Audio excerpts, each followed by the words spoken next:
Wow, bro! Thank you Long so time, much for ah. in person. Hindi naman long time, nasa online naman tayo, bro. May Good to online see eh. you. Oh. Pero ako, I appreciate kasi yung ganitong usapan in person. I find it to be more flowing. At saka mas sa pag-uusapan natin yung mga ibang bagay in more depth compared to online. Ako lang, that's personally how I Yeah. feel about it. So, pero Richard, ano mga balita ngayon? My God, I haven't seen you guys in a while. Ang dami nangyari na ngayon. Yeah, so past few days kasi naghahabol na naman ako mga interviews and everything. So I was with you sa Claire Castro. So lalabas sa Monday yung interview sa View from Manila sa One News TV5 ko.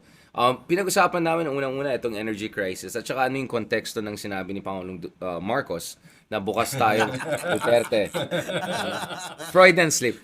Bukas ang ating minamahal na Pangulo, DDS style, ating minamahal na Pangulo, Tatay BBM, doon sa joint development with China. Kasi ako, bro, ang concern ko ngayon is gagamitin ng mga pro-China, mga DDS, mga ganun. Itong crisis ngayon sa gitnang silangan, ang talking point nila is, kailangan natin ng China ngayon kasi sila lang may refinery, sila may resources, sila may renewable, sila may electric car. Tsaka yung pangalawa, ayaw nyo maging katulad ng mga Gulf countries na kawawa naman, nakawawa ng gyera. So alam ko yun yung talking points sila. At as we speak, kakatapos lang ng pagbisita ng leader ng opposition KMT ng Taiwan, minute niya si Xi Jinping, the first in more than half a decade, na sobrang basically ganun yung line. So yung mga yung mga DDS International tawagin natin, mga ganun.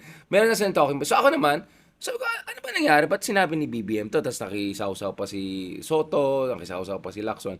Ang explanation sa akin ni Claire was, hindi, off the cuff lang yon. Ang interview was about energy crisis. Right. At syempre si BBM, inis siya sa Parang- nanggulo ng mundo si Trump, ganun. So I think off the cuff, tinanong sa kanya, so ngayon, bukas ka na makipag-usap sa China, baka naman ma-develop niya. Syempre siya, ASEAN chair, by the way, Right. chairman tayo sa... So naman, inis siya sa US ng konti siguro. Ay, hindi naman sinabi ni Claire yan, pero yun ang basa ko. Frustrated siya. At the same time, syempre, diplomatic ka, di ba? Oo naman, bukas tayo makipag-usap. That's it. That's it. Pero ang issue talaga was yung energy crisis kasi tayong unang bansa na nagdeklara ng energy emergency sa buong mundo. So ang konteksto niyan doon ni BBM is anong mga gagawin ng Pilipinas para protektahan yung Philippine national interest, Philippine first, kumbaga. Ayan, yung Bloomberg ginawang ano na yan. Headline na. Yeah, so when Bloomberg interviewed me the other day, I brought that out. I said, I think that was just a statement of signal of frustration. I don't think it was a policy statement.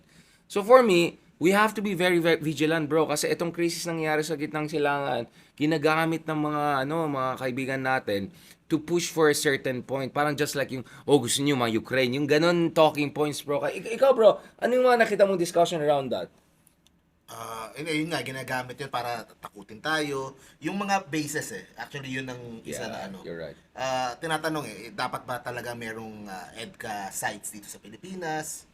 O yun, sinasabi ko, syempre, sa akin, kung meron man yan o wala, dapat choice natin. Hindi Yes. pwede yung binubuli tayo na tanggalin nyo yan, tanggalin, tsaka natin, kaya natin tatanggalin, di ba? Kung meron man yan o wala man yan, dapat we should Correct. decide on our own interest kung ano yung best para sa atin. I want to get your thoughts on this, Chris, kasi ako naman from an operational standpoint, iba kasi yung South China Sea, ang layo natin sa China. Yung Iran kasi, Yes. ang lapit Magkakatabi yan eh. Yeah. Magkakatabi lang. Yes. Kaya nga pwede gusto mag-tollfee yung Iran doon. Kasi ang Oo lit nga. Parang Yeah. ano lang yan, parang NLEX, dalawang NLEX ng ganun. So, yung Iran, ang daming short-range missiles. Ang dali, kumbaga, ang layo nung operational reality. At saka bro, by the way, hindi tayo base bawal ang base, yung full-fledged bases. Facilities lang yan. Na kunyari, pag may emergency or may bagyo, pwede gamitin ng mga Amerikano na tawag dyan, rotational access. Now, of course, may mga kaibigan tayo na progressive na sa tingin nila, it's a form of parang cheap base. Pero actually, technically speaking, it's not yung mga malalaking base na nakita natin sa Al Udeid, sa Qatar, yung may mga malalaking ano. So, may mga nagsabi, baka hindi siya applicable sa atin. Unang, ang layo natin sa China. Pangalawa, hindi naman full-fledged bases yung sa atin. Iba yung sa Japan. Yung Japan talaga may base talaga. base. Yung Sa Korea, meron. Yeah. Even yung Changi ng Singapore, dun nare-repair yung mga R&R nila tsaka repair. So actually, mas second lane tayo, mas first lane yung mga bansa na. So sila, I respect them, they have to make their own preparations, diba? Pero tayo, I don't think we're in the same boat. Having said that, of course, you have to prepare for all contingency. But I don't know, I want to ask you, Chris, on this kasi, and also Mark, ako naman for me, coming from a smaller but not small country, sabi ko, kahit saan ka ideologically, tignan mo Ukraine, akala ng tao, wala na, 3 days, Oo, tapos ng usapan. bugbog sa ating Russia. And Russia lost 1.5 million people to Yeah, casualties. yeah. That's Russia, bro. And then yung Iran, aminin natin, marami nagsasabi, wala na yan, 3 days, talbog na yan. Yeah. Nasaan tayo ngayon? Iran pa nga yung parang may leverage pa ngayon, di ba? O gusto niyo buksan yung Hormuz, bigyan nyo kami lahat ng gusto na. So, ako, for me, as someone who comes from a country na mas malaki sa Iran at Ukraine, Ukraine parang 40 million, Iran's 90 million, tayo 120 million. Ang lesson para sa atin, of course, we're different from those countries on so many levels, pero ang lesson sa atin, actually, kung mid-sized country ka, kung medyo may laban ka, maayos ka mag-isip, actually, pwede natin bugbog sarado kahit sinong superpower. China pa, mas mahinang China sa Russia at US. Right. Sa tingin ko, militarily. I think Because so. when was the last time China went to war? 1979. Talo pa sila sa Vietnam. Unlike Iran na parating na sa giyera since 1980s, Yeah. US na parating na sa giyera, Russia pa. For me, actually, positive yung lesson sa akin na kung maayos kang bansa, you can fight back. And kanina I was just saying, sorry about that, yung mosaic defense strategy na the Taiwanese are learning, yung pala, kahit i-target yung top leader sa capital, sa Malacanang, sa ano, kung meron kang mosaic strategy kung saan binigyan mo ng operational instruction, Autonomy, mga regional autonomy leaders, and instructions, yung regional Yes. commander, Taichung, Kaohsiung, gano'n, tuloy pa rin ang laban. Tuloy pa. So we can do that. God forbid. Sabi na, worst case scenario, tirahin yung mga bases sa north. Tirahin yung Malacanang. God forbid, if yung region 1, from north to south, Yep. may 6 commanders ka, tuloy ang laban. Yeah. So, for me, perspective yan. For me, actually, as a Filipino, I'm encouraged. Like, we can learn a lot from this and Parang prepare. the rules of warfare are changing na, no? To begin with, Oo, iba na talaga eh. Iba na talaga eh. Hindi na. And the use of, kinukwento mo kanina, yung the use of drones. Yeah. Puro ganun na yung gera, puro drones na yung naglalaban eh. Saka pag tinignan mo, wala nang advantage ngayon to having tanks, Yeah. ships, warships are not an advantage. Aircraft carrier, yeah. Aircraft carriers are a sitting duck target sila. So, the idea is, kung ikaw yung mas maliliit, like drones, you can easily damage these multi-billion-dollar warships, these multi-million-dollar tanks. Like, how many times have we seen it in Ukraine, di ba? Yung mga tanke nila, nakaka-imposing, papasok sa Ukraine, binagsakan lang ng isang drone, pop, tapos, drone dito, tapos. And then the people in the tank, you don't want to be in the tank kasi you're sitting in, as talagang you're a sitting target, a slow-moving target. Ganun ang mga warships, slow-moving target sila. And that's where it changes. Kasi ngayon, ginawa ng Ukraine without problems, and even Iran is doing now. Drones are are remote. So kahit na down ng drone, walang namatay. Yeah. Unlike pag ikaw yung nandun nagmaman ng mga ship. Autonomous pa nga. Yung iba parang may may program. Wala nang alam remote na control. na- Yun na yan. That's it. Gone. Naka-laser yan, oh. Diretso AI na. Parang Alam na may ito ang coordinate. target, kahit gumalaw yung target, susundan lang yan hanggang matamaan Wala yung nang target. nagaganon. Tapos Oo. na. Yun na yan. Bahala ka na. Autonomous. Tawag dyan, autonomous drones. So yun yung nakita kong pagbabagong sinasama sa warfare. Ngayon, when it comes to the information warfare, Yun. what was interesting for me is how Iran is... Yung Lego series. Oo, ang galing nun. Kung di pa nyo napanood yung Lego series yun, nakakagulat kasi that's all AI apparently, di ba? Yeah.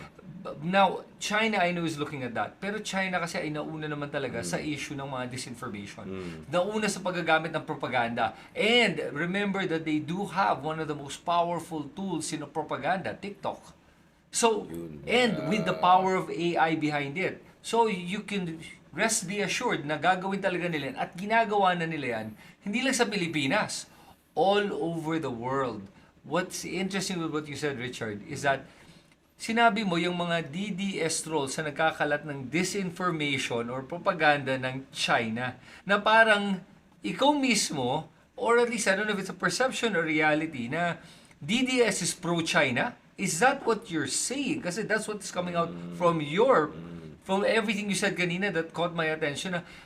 So, inaamin ba alam na ba ng mga DDS na tingin natin sa kanila o tingin ba nila na ginagamit lang sila ng China para ikalat yung kanilang propaganda para lang masakop tayo in terms of our information, the information warfare and the mind? Ganun ba yun?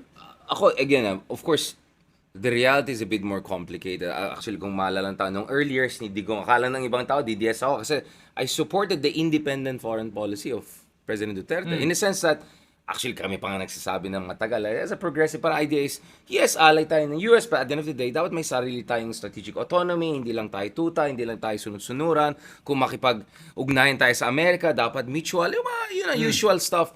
Ang problema ko lang, I don't know what really happened there. May mga theory na Manchurian candidate si Digong. I still haven't seen the evidence, but that's the line of sentry basically noon.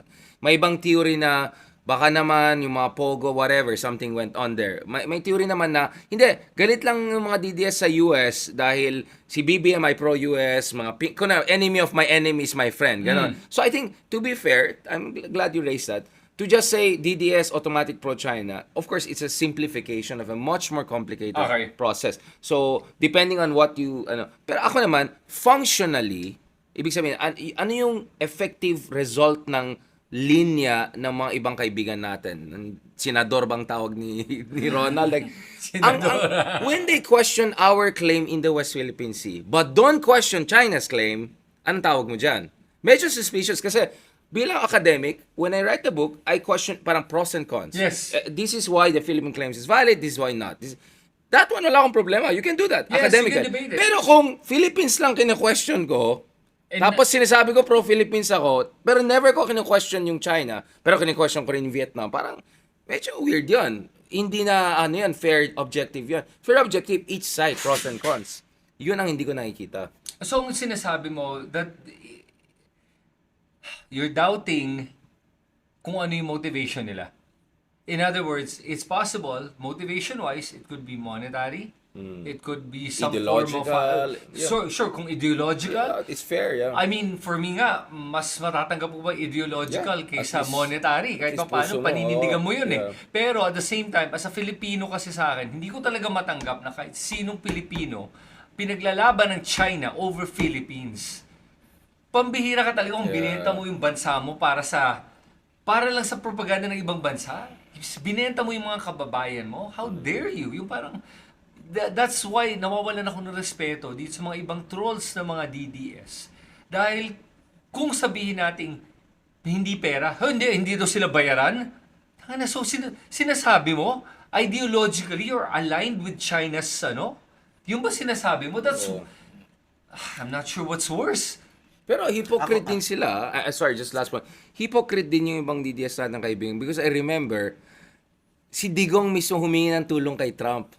'Di ba? Oo Nung nga. naalala sila, my good friend, para iligtas sila sa ICC. There were so many DDS saying, "Oh, don't worry, Trump will save Oh, him." my Kasi God, ginawa niya kay nga. Netanyahu Yes. sa ICC, 'di Yep. ba? Sabi ko, hindi kaya gusto ni Trump. And then, tinapon talaga ni Trump si Digong under the bus nung pumunta si Yes. BBM last year. Na unlike some of your ex-president of China, whatever.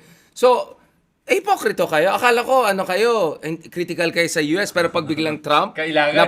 yun ang problema ko eh. So, that's where I question the intention. Is it really about para sa bayan? Para sa bayad?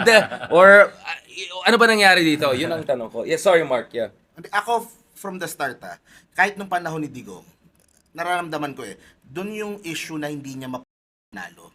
Yung turning Filipinos to maging pro-China. Yung talaga hindi niya mapanalo yung kahit na anong push, kahit na Yeah. ayaw talaga ng Pinoy. Kasi nakikita nila yung ginagawa sa West Philippine Sea, nakita nila yung sa Pogo dito, yung ugali ng iba, na papangit ng ugali. So, hindi nila mapanalo yung yung issue na yon. Yung sa Pogo, yung mga nasa Pogo dati.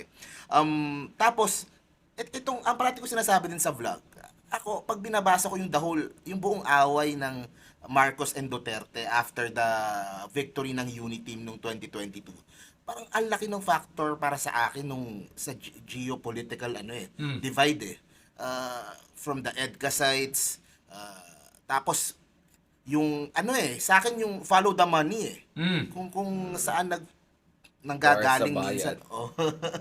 Kung saan Para sa nanggagaling bayan. Hindi siya para sa bayan, para sa bayan. kasi marinig mo yung pera na nagagamit for destabilization, yung pera na nagagamit for paying off or trying to bribe yung mga ganito. So, even nung huling election, you would hear na posible si ganito nagamit yung for campaign funds. So, follow the money.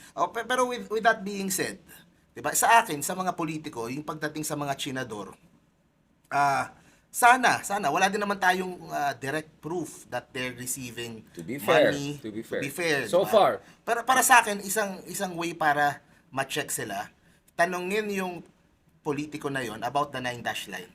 Exactly, yun ang point ko. Yun ang sa akin yun kasi kung sila ay sana nga like you said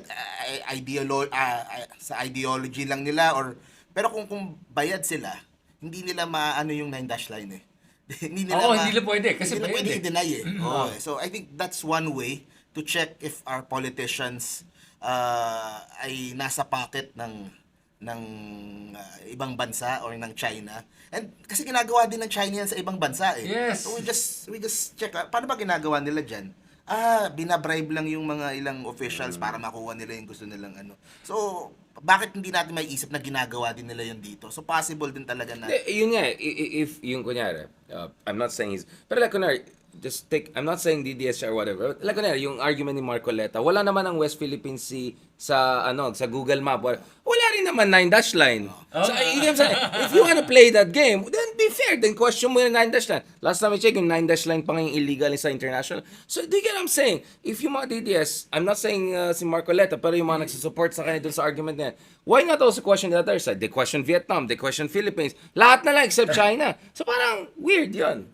Weird yan. And doon sa question mo, yung maski doon sa botohan ng para sa West Philippine Sea and hindi naman lahat ng DDS kumampi sa China eh. Okay. Di ba merong ibang DDS din Oo naman. na who were against yung mga aggression nung Chinese sa West Philippine Sea. So para sa akin hindi siya mutually exclusive na porque Yung DDS MAGA, meron yung DDS MAGA, di ba? Na parang pro Duterte sa Philippines, pero pro US Trump sa US. Yes. Meron ganun eh. ganon, Meron ding pink na MAGA. Marami. Yun, marami. nagugulat ako. Yun, marami Pink yun. na MAGA. Marami yun. Nagalit nga sa akin kasi galit na galit ako kay Trump ngayon dahil sa ginagawa niyang kalokohan. Paano ko ba hindi magagalit kay Trump sa ginagawa niyang kalokohan, ano? And remember, ako pa, during the election, You were actually very supportive. I said I would vote Trump if I was a citizen. I would vote Trump over Kamala Harris. Kasi ganito yung mga Oo. pangako niya. At saka ito yung gusto ko sa mga sinasabi exactly. niya. I remember we had that episode. And then when he did this, sabi ko, okay, yung Venezuela, medyo alanganin ka na. Putya, parang alanganin yun ah. You actually kidnap a sitting president of another country. Parang medyo alanganin na yun.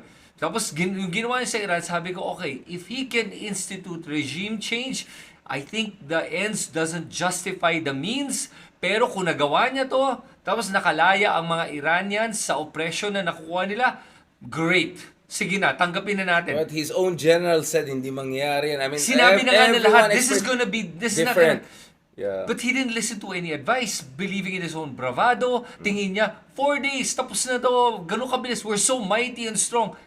Look where we are now. Tapos bibintangin niya, lahat ng kanyang mga kaalyado na hindi niya hiningian ng tulong, Na binuli niya sa binuli Greenland. niya at hindi siya nagpaalam muna, hey, tulungan tayo dito ah. Then he wants everyone to now try to open the Strait of Hormuz na hindi niya mabuksan. Man, the guy's unhinged. Even his own MAGA followers are not supporting him. Kaya nagtataka ko sa mga pink na sumusuporta pa kay Trump kung mismo yung mga MAGA loudspeaker sila. Na Amerikano sinasabi, I'm not supporting Trump. Mga Alex Jones, mga Candace Owens, Meghan Steve Kelly, Bannon. Steve Bannon, Tucker Tucker Carlson, sinasabi, we don't Halos support. lahat. Tapos may mga pink, sinasabi na, mali kayo, 3D chess player, 60. 60 chess player pa rin si Trump. Pucha, for anyone to think that Parang Trump is DDS din yan. yung parang sabihin mo na matalino si Trump, come on, guys, I mean, Yeah. seriously, tignan mo lang yung kanyang limited vocabulary. Yung palang, sa kapag isang tao mahilig sa superlatives, alam mo na hindi ganun katalino tong taong to, palaging beautiful, amazing. Tremendous. Yeah, tremendous mga... Kaya na-Lego siya. Bakit yung propaganda against sa kanya, Lego ang ginamit, di ba? Parang it's a way of infantilizing. Parang ito hanggang Lego lang. At saka hindi lang yun, with the Epstein thing, I mean, how do you defend that? So for me, yun yung... and you're right, ginagamit ng China ngayon all the follies or the faults of the United States, not the United States in per se na country, pero under Trump. Yung policies. Yung policies Not under bansa. Trump, Yeah. right? Ginagamit ng China to demonize the entire United States. Everyone hates the US right now. Canada, it has made a deal with China. Yeah. Ngayon, BYD is coming into China big. Yeah. Canada, you mean? Canada is gonna, magiging isa sa mga pinakamalaking imports na ang BYD into Canada. So, 100%. US is losing out. They're isolating themselves. China is taking advantage of this. Ang problem ko is how this disinformation is going to affect how Filipinos think. Ano ba, biglang sabihin na natin, o tara, maging maka-China na tayo? Hell no! It's not about that, and it's not that simple. Hindi lang ibig sabihin na galit ako sa China dahil sa pag-invade nila sa ating teritoryo. Hindi ibig sabihin hindi na tayo pwede mag-usap about trade. Oo naman, you compartmentalize. Multifaceted ang usapan na to eh. So yun yung sa akin eh. But for the DDS, ito lang, para sa akin, it is not, no, sir, excuse me, not the DDS. Sige, ito, with Duterte, when you mentioned kanina na hindi mo alam kung bakit ba si Duterte sobrang pro-China, okay, ito rumor. Exactly. Rumor lang. Allegedly. Before he ran for president, pumunta siya China. I mean, that can be checked naman by flight logs. Pumunta siya China. Oh. Tapos, during his presidency, how many times did he go to China? 5 times officially. We Officially. don't know the unofficial. Right. O yan And then, tinignan mo yung mga moves niya favoring China. Magtataka ka na What's kung going on, kumita ba to o hindi. And kasi I mean, why else would a sitting president favor China over his own country? I mean, yun lang. I'm not saying that as a fact. Walang kinalaman ng US dyan. It's just about national interest natin. Yeah, national interest. So wala nga. Yun ang point ko. It's not about siding with one or the other. It's just that nakapagtataka bakit Digong is sobrang leaning towards China more than the Philippines pa. Yun lang. Sana naman, hey, I'm leaning towards China to protect the Philippine interest. Philippines first, and I will deal with everyone from a Philippine perspective. No. 100%. He allowed, tapos yung pinasok pa niya yung mga pogos dito, pambira. Which, by the way, inoppose ng China's embassy kasi kawawa rin yung mga ordinaryong Chinese sa China kasi na-recruit sila eh. So actually, to be fair to the Chinese embassy, ako ganito, I just, the Chinese ambassador I met, diba? So ako engaged, I'm diplomat.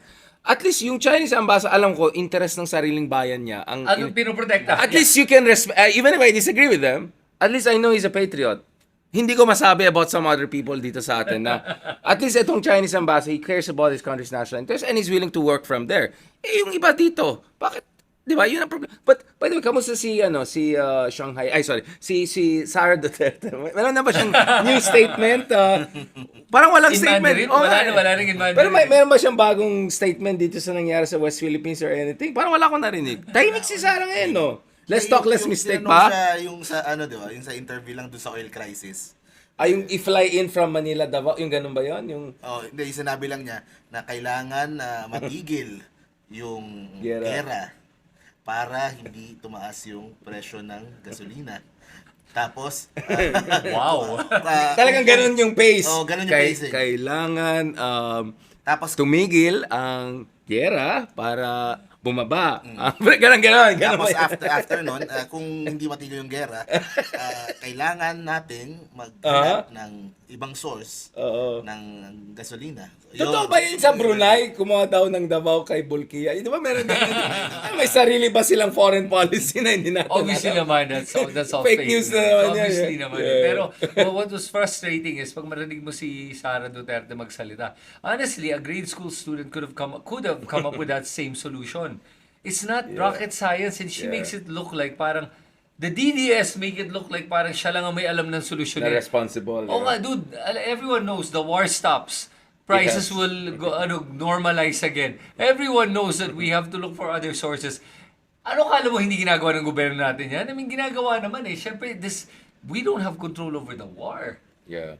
Which I think is a perfect segue for next episode. Kasi, speak of Sara Duterte, mukhang more busy siya asking the Supreme Court to intervene in response. Ingat na lang ako kasi may indirect contempt ako. But maybe you can explain it in the next episode. Pag-usapan natin, kamustang latest sa impeachment trial. Itong Associate Justice Ronald Llamas, yung kanyang... Ang tawag ni Ronald? Parang early trial? Pre-trial? Mini trial. Yeah. Pupunta natin yung doctrine of Ronald Llamas, Associate Justice. And pag-usapan natin yung kasama natin in his honor, empty tong seat na to. Si Meow Meow, si Attorney Francis na nga Meow Meow. Pag-usapan natin sa next episode, no? Thank you very much, guys, for joining us ito sa pinaka-latest in-person, in-flesh, Buyakasha, Quadcom minus Falsis.